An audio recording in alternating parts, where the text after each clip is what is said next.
Hello and welcome to Monday Morning with Megan on the From Impossible to Inevitable podcast. This is episode 195. Thank you so much for joining me today. Okay, so to piggyback off of Friday's episode, I have a quote on gratitude for you. When we focus on gratitude, the tide of disappointment goes out and the tide of love rushes in. And that was said by Kristin Armstrong. So I love this imagery, right? I talk about using gratitude to shift how you're feeling, and you shift how you're feeling by shifting what you're focusing on, right? So when you're feeling like crap and when it feels like everything's going wrong, or when it feels like whatever, all of these things, maybe you have disappointment or frustration, or maybe you're angry or whatever it is. When you've got that going on, you're focusing on something, right? You've got your focus on what didn't go right, or you've got your focus on, whatever it is. But your focus is on something, which is creating the emotions of the disappointment or the frustration or the anger or whatever it is you're feeling. And then when you decide to engage in gratitude, you're shifting that focus. You're saying, okay, this is here and I'm still not happy about it. I still don't like that this happened. I still don't like that I'm dealing with this. I still don't like the situation, blah, blah, blah. I still don't like it. And I'm going to look at something else. And you shift your focus to find things, people, situations, circumstances, places that are doing what you want them to do, or are the way that you want them to be, or make you feel a certain way. You shift your focus.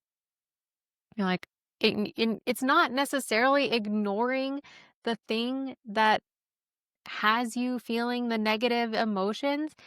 It's just placing your awareness someplace else. Because when you change your awareness onto something else, you can shift how you're feeling, right? So you're like, oh, I'm really mad about this, but I'm choosing to focus on all of these other things. I'm choosing to focus on, like the fact that I'm healthy, or the fact that my kids are healthy, or the fact that, I can jump in the car and go to Starbucks if I want to, or whatever it is. You're focusing your attention on all these other things that are a part of your life, that are life-giving, that are supportive, that are full of love, that are inspiring, that make you feel good, that bring you peace, that bring you joy, that bring you comfort, that bring you whatever. And when you put your focus on that, the way you feel changes. And when you're in a better place, feeling better emotions, then you can create creative solutions. You can change your perspective about the thing that you're not happy about. You can figure out how to make it better. You can figure out how to solve it. You can figure out how to move forward, even if you feel like there's nothing I can do about that ever and it's just going to suck forever. Okay, well, you don't have to focus on it forever. That's the thing. So this imagery of your emotions are like a tide, right? I think this is common imagery, that your emotions are a tide and they ebb and they flow, and you have the power to direct the ebb and the flow, right? Sometimes we feel like we just have to wait until we feel better. But if we choose to engage in something like gratitude, like a gratitude practice, we don't have to wait to feel better. We can start feeling better now. I'm not saying it's always easy, because I've definitely been in places where it feels like there's nothing to be grateful for. I've definitely had mornings where I have stared at my journal and challenged myself, like, okay, Megan, you have got to think of 5 things to be grateful for, because there are definitely 5 things, and you do not get to get up until you have 5 things written down. And it's been a struggle. So I'm not saying it's easy. I'm saying it's a practice, and I'm saying that it works. So whether or not you engage in it is totally up to you. But if your emotions are this tide, you can use gratitude to shift that tide. right? And it says when you shift into gratitude, the tide of disappointment rolls out, the tide of anger, the tide of frustration, the tide of whatever it is you're feeling, that has to roll out because you are bringing in the tide of love or the tide of joy or whatever it is. You are bringing that in. And because you are intentionally bringing that in, there's no space for the disappointment. There's no space for the frustration. There's no space for the anger or the whatever because you're replacing it. You can't have both there at the same time. So when you bring in that tide of love, tide of joy, tide of whatever you want to call it, the other has to recede. It just has to.